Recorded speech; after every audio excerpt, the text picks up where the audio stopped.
Welcome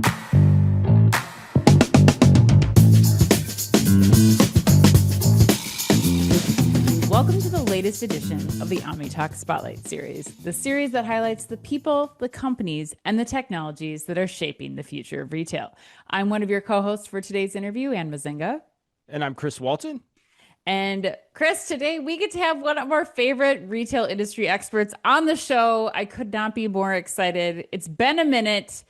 Welcome back, JOOR CEO Kristin Savilia. We're going to get her firsthand advice on how the fashion industry should be taking on all the uncertainty happening in the market right now.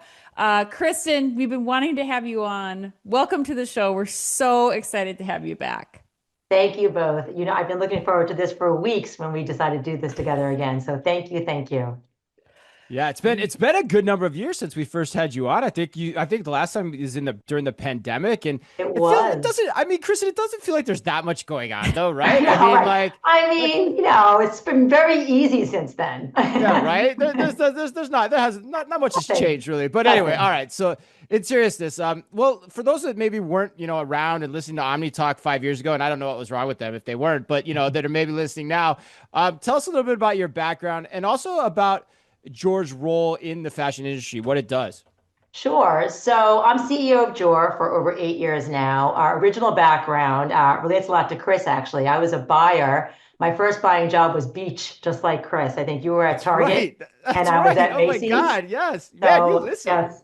So speaking in terms of that, let's talk about how JOOR digitizes wholesale. So essentially, as any buyer out there knows, wholesale, if you don't use a platform, is very manual. You are going to trade shows, you are going to showrooms, you are working off of paper line sheets, Excel spreadsheets, and you have a lot of manual back and forth processes for drop styles, quantities, colors, SKU. So what JOOR does is full-on digitalization of that process. It's a platform that allows the entire process, imagery, style numbers, quantities to be collaborative and digital between buyers and brands. Right. So everyone's working off the same sheet of music, basically. Yes, exactly. Which is one of the big value points of digitization in general. Would you agree with that, Kristin? Totally. It's about real-time updates and real information passing. Gone are the days of losing value because you dropped a style and the buyer didn't know about it. And then the goods ship, your open to buy is reduced and you didn't even realize that. JOOR solves problems like that. And Kristin, who do you work with? Like, are you basically facilitating this for enterprise grade retailers? Are you facilitating it for people that are on the Shopify platform? How does all that work? Yeah, it actually runs the gamut. We have 14,000 brands in the network and 670,000 unique buyers in the network. And it ranges from the independent department stores around the globe, as well as the large department stores. And from brand perspective, enterprise down to SMB. So we really solve for the industry and fashion, all sizes of businesses. Well, and Kristin, I remember when we talked to you during the pandemic, speaking of digitizing fashion, I remember when you rolled out like digital showrooming, like instead of having to do these runways and things that were not happening, everything got canceled last minute because of the pandemic. Yes. You were like, we've got to solve for this. We're going to figure out how to do this virtually so that the shopping, the buying, all of these interactions can still happen. I'm curious right now, as you look to like where things are going, what these independent retailers and brands are prioritizing. What is kind of JOOR working on at the moment that you feel like is really unique to JOOR and kind of providing that leveled up experience for the buyers and retailers? Sure. A couple of interesting facts. And again, we're a platform that processes $100 billion in wholesale GMV. Wow. We get a tremendous amount of platform data that's very, very telling, as you can imagine. One shift that I want to speak to is the rise of the independent retailer. The reality is, if you go back to 2019 on our platform, and the GMV continues to grow every year, so this isn't a situation of shrinking GMV. In that same growing GMV mix, independent retailers have moved from 47% of GMV in 2019 to 52% last year to 62% this year so far. and it's at the decline of the department store. So what you're seeing is this powerful new distribution channel of these independent boutique retailers globally. And that's a very dynamic shift for how this industry used to work. And Kristin, explain that a little bit more. So are those independent retailers, for lack of a better way to put it, are they mostly digital in nature, or are they, digital in stores, or both? Or is all this growth coming from the digital side of the business then relative to department So stores? I think what's happening is the department stores, I think everyone knows, is struggling. I think that you guys talk about that very, very often. So they've been buying less and they've become less important. The digital role that JOOR plays is that we make it really easy for brands to manage thousands of independent retailers that could be worth the same volume as your department store business. When I used to ask folks, why don't you do these small retailers around the globe? They used to say, well, how do you manage this? And I say, well, let me show you. So that's been a big shift. Digital has been a big reason why people can manage that business, which has really driven this change. So got it. So what you're saying is it was kind of a latent opportunity for a long time that technology is now unlocked. Absolutely. And I think what's most exciting is JOOR is the leader in powering these independent retailers to shop with brands. But you also have another leader in the space called Shopify that we all know that is doing a very good job with POS solutions in these for these stores, as well as hosting their websites.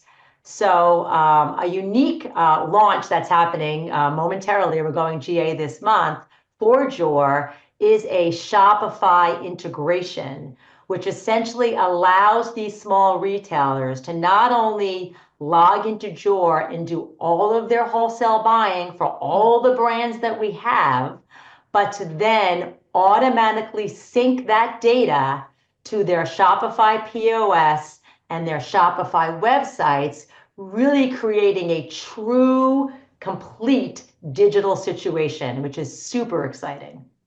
Yeah, that makes sense. And it taps into that latent opportunity even more and gives you a good positioning in the marketplace too, given what we know about some of your competitors as well. All right. So I teased at the outset, that there's not a lot going on, which couldn't be further from the truth. Like there's just so much change going on, so much uncertainty. I think the running joke at Shop Talk Europe is the only certainty is uncertainty at this point. So what is your advice for retailers and brands amid all this uncertainty? How should they operate in a way that, keeps them more agile and makes it easier for them to adapt to all this change? Yeah, I think what I can tell you is that based on our data, we have so many blueprints of success or where the industry is going. And I know that the industry likes to know what others are doing because everyone in the industry is your competitor. So we have a few things that are happening that are pretty drastic that folks should pay attention to. One is a new stat, and it's one of my favorites, which is with the introduction of the Temus of the world and the Sheins of the world, fast fashion, you had an industry that for years, and we have the data, for 5 consecutive years, very consistently, the time from shipping, from order creation to shipping was 240 days. So you placed an order in our industry, and shaking our head, and 240 days later, those goods were hitting selling floors. That was the lead window that was being asked for. Interestingly, last year, it dropped to 84 days. So it feels like they started to drink the Kool-Aid and really improve those shipping windows. This year, I don't want to share the stat quite yet because the year's not nearly over, but we are seeing even a greater reduction to the 84 days. So I think learning number one, if you aren't tightening those shipping windows, you're missing an enormous opportunity. You have got to be closer from production to shipping. Well, and Kristin, what other trends have you seen as a result of kind of the movement in the industry from Shein, from Temu? I mean, how are brands responding to this? Not everyone can produce on these short timelines. So I mean, I know that some brands are looking at, finding new partners, especially with things like, the economic changes and uncertainty Right. between certain countries and our is here in the US. Like, Yep. what are you offering at JOOR for some of these independent brands so that they can really kind of stay competitive with those fast fashion players? Yeah, I mean, I think number one, just a trend we're seeing them do is they are um, making their assortments more curated. So, and part of Okay. this, I know we'll talk about a little bit about the tariffs, but they're making their assortments more curated now. And there's definitely a focus on evergreen styles where they have stock, right? That's Okay. newer for this industry, right? Yeah. But that's also because the retailers are showing less risk as well in what they're choosing to buy. They're not being as creative, which is not a great outcome of what's going on in the market right now, to be Hmm. transparent. But that is a trend we are seeing. We're able to track size of collections, and we're seeing that that is coming to a smaller, more narrow and focused distribution. And what kind of tools are there at JOOR for them to use in order to kind of help that? Because I imagine it's difficult to get a sense of like where should we cut? What's going to be like evergreen? And then how do we manage those relationships too with some of the partners that we're using for production and kind of Yep. what the buys might be? Yeah, so we give you, we're a data company at our core. So you're Okay. able to see the data of all the buying trends. You're able to see what's selling, what's not selling.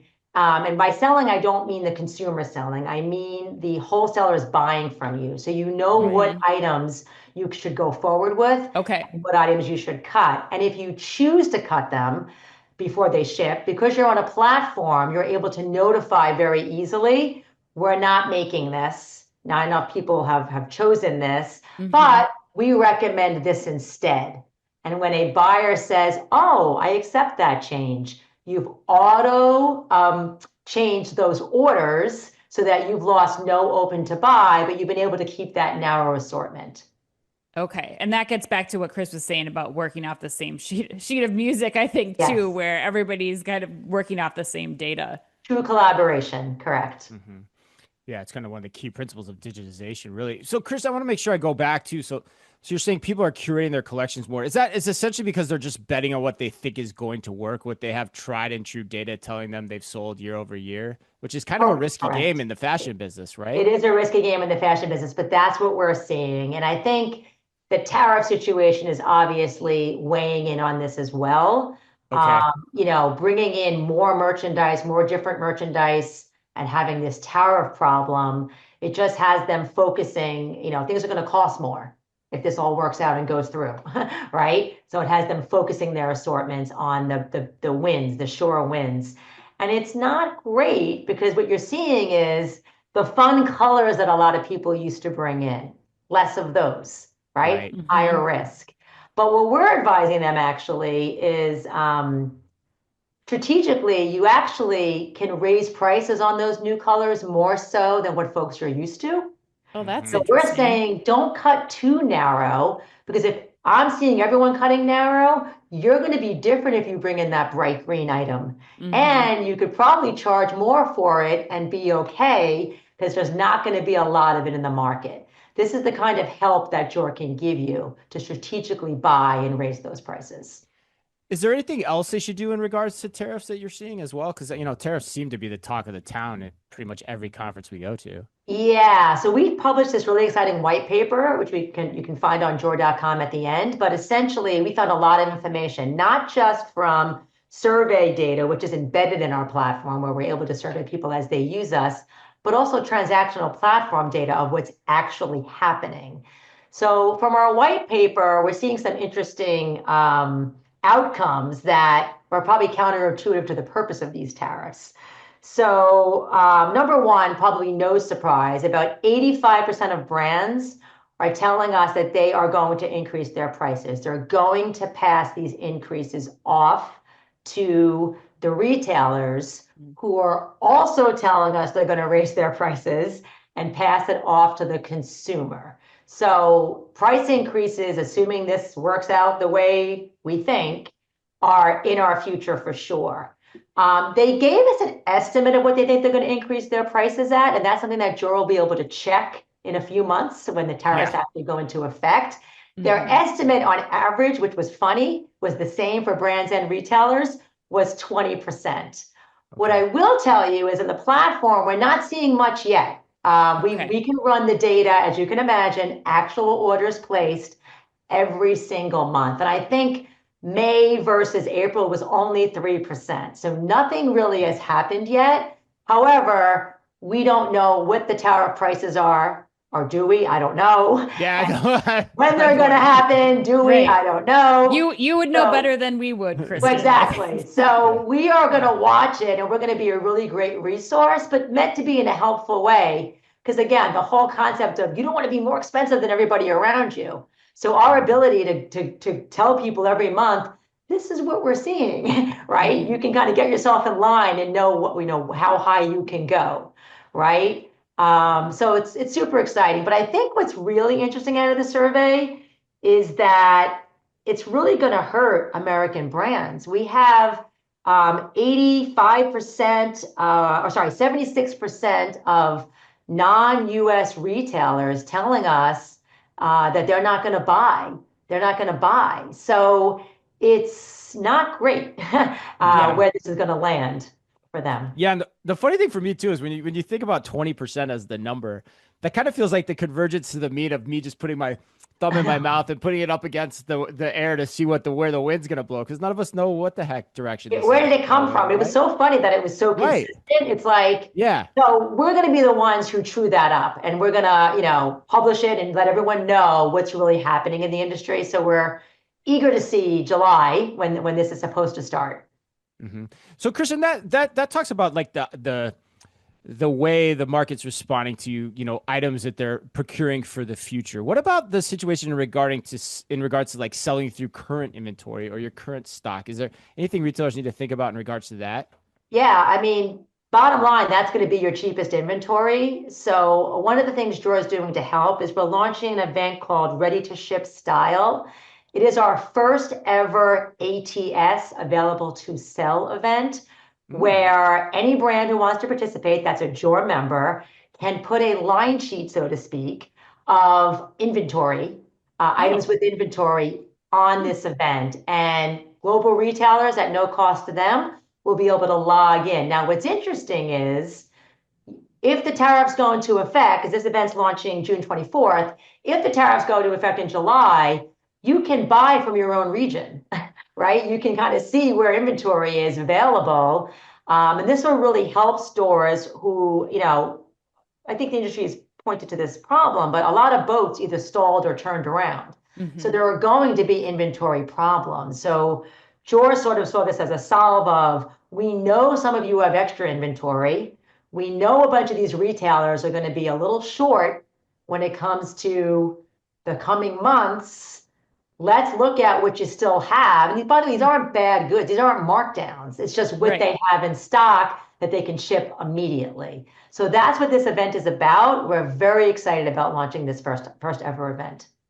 Well, that's so exciting. And it almost, Kristin, reminds me of something that we're used to seeing in the consumer platforms like this, where it's like, hey, we've got these things available, like come and get them. It's like a flash sale for in this case, for the brands and the wholesalers, or the wholesalers and the retailers.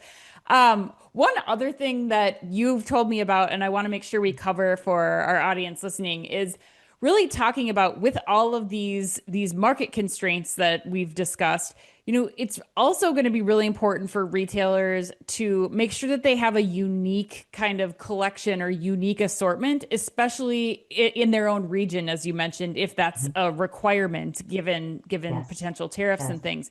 So how are you at JOOR kind of leveraging your platform to help kind of match up or be the Tinder for these brands and these retailers to kind of find one another? Yeah. So we launched a new product in February of this past year called JOOR Discover. And the purpose of JOOR Discover is that it is a prospecting and matching tool.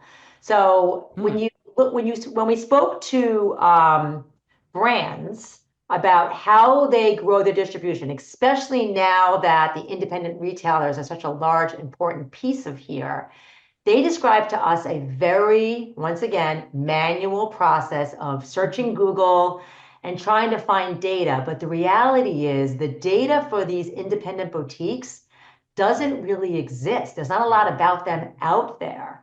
So JOOR spent a few years building up this database of independent global boutiques. Items like categories they carry, brands they carry, which really helps you figure out, hey, my brand's like that brand.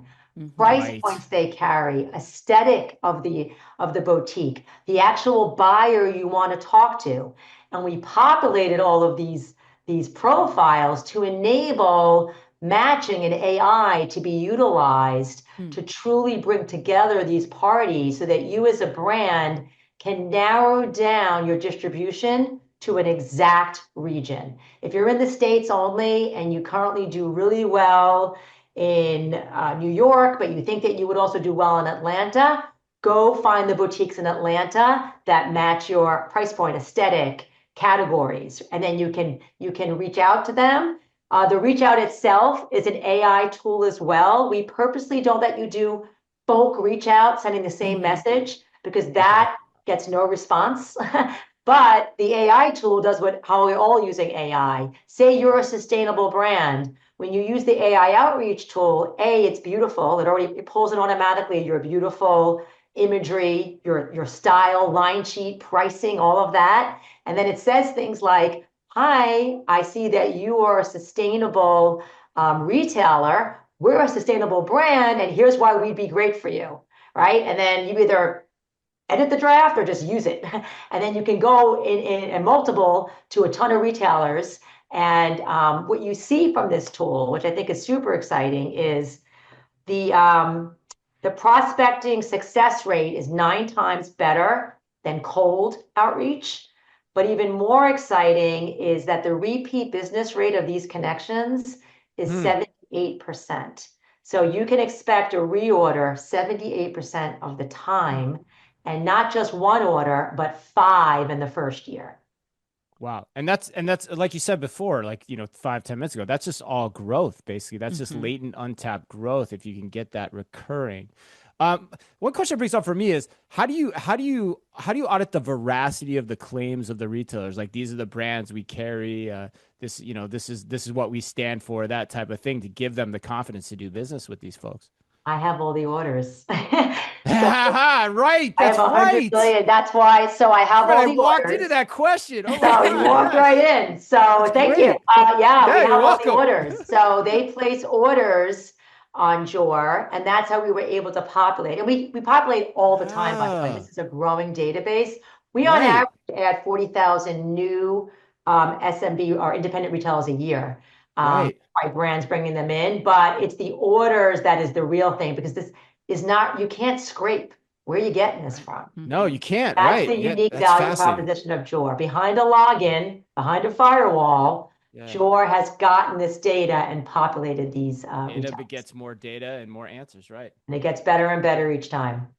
So, Kristin, one thing that you got me thinking of while we were having this discussion too, is there anything that's changing on the JOOR platform when it comes to how customers are searching differently using tools like Perplexity or ChatGPT to find some of the products? Are your brands thinking about how they're pitching data inside the platform to retailers in a different way at all yet? Or is it still so focused on just availability, trends, and getting the right product to the right retailers? I mean, the latter is always most important to them, but I will make a note on ChatGPT, which is kind of related to JOOR itself.